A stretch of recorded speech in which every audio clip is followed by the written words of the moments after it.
नमस्कार, आप देख रहे हैं डॉक्टर साहिब आपके साथ में हूँ स्कंदिश को। आज के सबसे ऊपर हम बात करेंगे और ये जानेंगे, हम देखते हैं कई बार किसी का अगर एक्सीडेंट हो जाता है या फिर किसी भी तरीके कोई उनके साथ इंसिडेंट होता है, सीढ़ी से गिर जाते हैं या फिर कोई चोट लगता है, किसी कोई ऐसा सीवियर चोट लग जाता है खेलने के समय या किसी भी वक्त, अगर वो रिकवरी के स्टेज में है, कई बार उन्हें जो सजेस्ट किया जाता है कि आप किसी फिजियोथेरेपिस्ट के पास जाएँ ताकि आपको रिकवरी में ये जल्दी मदद करेगा। आज हम इसी बारे में तमाम चीज़ों पे बात करेंगे कि कैरोप्रैक्टर का ट्रीटमेंट और फिजियोथेरेपी किस तरीके से अलग है, दोनों कब काम आता है और साथ ही क्या रिकवरी के समय में उन्हें कैरोप्रैक्टर का ट्रीटमेंट लेना चाहिए या नहीं। इसी बारे में तमाम चीज़ों पे बात करने के लिए आज हमारे साथ मौजूद है बिहार ही नहीं बल्कि देश भर के जाने माने कैरोप्रैक्टर डॉक्टर रजनीश सर। नमस्कार, बहुत बहुत स्वागत है। नमस्कार मैम। सर, मैं आपसे सबसे पहले तो ये जानना चाहूँगी कि फिजियोथेरेपी और कैरोप्रैक्टर का ट्रीटमेंट दोनों कैसे अलग है और साथ ही किसी तरीके का किसी के साथ कोई एक्सीडेंट हो जाता है, चोट होता है, रिकवरी के स्टेज में है, तो उन्हें कौन सा ट्रीटमेंट लेना चाहिए और क्या उन्हें ये हेल्प कर सकता है या नहीं। देखिए, फिजियोथेरेपी जो हो गया एक ग्रुप ऑफ ट्रीटमेंट, ठीक है।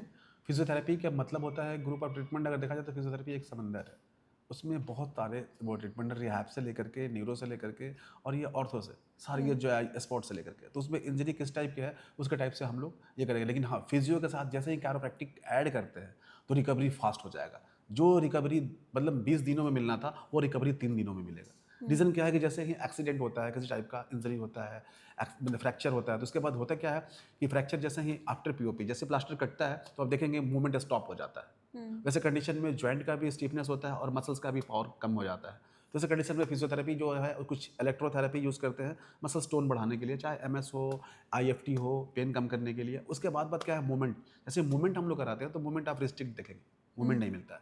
रीज़न क्या है, काफ़ी टाइम से जॉइंट अपनी मूवमेंट में नहीं आता है तो उसके अराउंड क्या है सॉफ्ट टिश्यू जो है बढ़ने लगते हैं। बोन के अराउंड में एक ऑस्टियोफाइट जो होता है कि एक छोटी सी जब हल्की सी परत एक बोन के वो बनने लगती है और वो मूवमेंट स्टॉप होता है। जैसे ही कैरोप्रैक्टिक हम लोग देते हैं, हाई वेलोसिटी जो थ्रस्ट देते हैं तो ब्रेक होता है। ब्रेक होता है और ब्रेक होने के बाद मूवमेंट फिर बढ़ने लगता है। तो इसको साथ साथ फिजियो का ऐड करते हैं, रिजल्ट बहुत फास्ट होगा।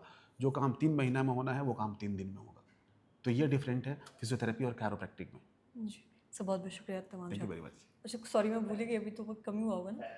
अच्छा, कितना सॉरी सर, पहचान।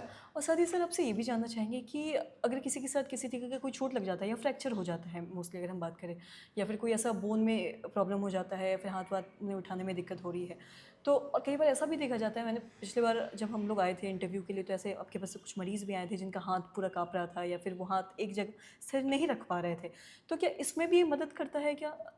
देखिए, हमारी टोटल बॉडी जो है एक नर्व से कनेक्टेड है। हमारे स्पाइन के थ्रू जो नर्व निकलता है हर एक बॉडी को कंट्रोल करता है। सर्वाइकल का है दोनों हाथ का, तो हाथ आप जैसे बता रही थी, अगर यहाँ से नर्व कंप्रेशन है तो हाथ कंट्रोल में नहीं रहेगा।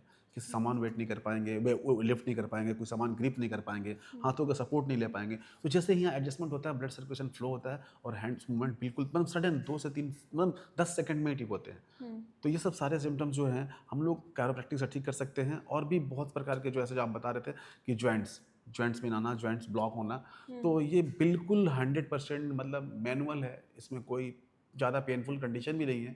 जैसे ही जॉइंट रिलीज़ होता है उसके अराउंड जो फाइबर है जॉइंट्स के, जो मतलब जो जॉइंट्स को आप देखेंगे कि जो ग्रिप करके रखता है मोमेंट, जो आफ्टर एक्सीडेंट या आफ्टर कोई फ्रैक्चर वो मूवमेंट स्टॉप होता है। इसके कारण क्या है, जैसे मूवमेंट स्टॉप होता है तो उसके अराउंड सारा स्टिफनेस मिलता है।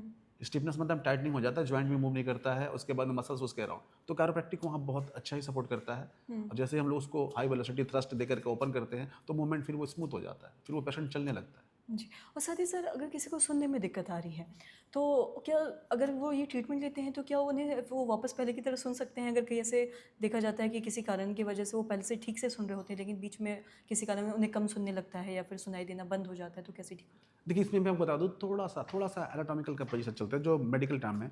अगर कान के, जो आपको बहुत सारे सुने होंगे कि कान के डॉक्टर बता रहे हैं कि कान की नसें सूख गई है, अब ये सुन नहीं पाएंगे। तो आप देखेंगे कान के, देखिए एक इनर ईयर होता है, मिडिल ईयर और आउटर ईयर। तो इनर ईयर में तो कुछ नहीं कर सकते हैं, लेकिन मैं आपको बता दूं कि दो कान की जो छोटी छोटी हड्डियां होती है, स्टिपस हड्डी जो होती है, कभी कभी वो अपने जगह से खिसक जाती है। तो ईयर ड्रम जो है, ईयर ड्रम में साउंड प्रोड्यूस नहीं हो पाता है। उसके साथ साथ देखेंगे आप टेम्पोरल बोन जो उसके अराउंड में रहता है, कभी अगर अचानक कभी प्रेस हो गया तो वो जाकर के कान के हिस्से को प्रेस करता है। जैसे कान के हिस्से को प्रेस करेगा तो ईयर कैनाल भी प्रेस होता है। तो ईयर कैनाल प्रेस होगा तो नैरोइंग हो जाएगा, जो हम सुन पाते थे नहीं सुन पाएंगे। और जैसे ही हम वो इनर ईयर को, मिडिल ईयर को एडजस्ट करते हैं और आउटर ईयर को, तो छोटी हड्डी क्या अपनी जगह पे जाती है और जगह पे जाने के बाद में टेम्पोरल बोन को सेट करते हैं और वो पेशेंट सडन जैसे ही ईयर कैनाल ओपन होता है और वो सुनने लगता है। अभी पिछले बार आप देखे होंगे गुजरात के एक जीएसटी कमिश्नर थे, वो काफ़ी टाइम से नहीं सुन पा रहे थे, 100% ईयर लॉस था। लेकिन जब मैंने ट्रीटमेंट किया तो राइट से जो 100% लॉस था वो लेफ्ट से भी ज़्यादा सुनने लगे और वो ठीक हो गए। जी। सो बहुत बहुत शुक्रिया तमाम Thank you very जानकारी much. देने के लिए। तो आशा करते हैं दर्शकों जो तमाम जानकारी आपके लाभ देगी। आज के इस वीडियो में इतना ही। वीडियो देखने के लिए आपका धन्यवाद।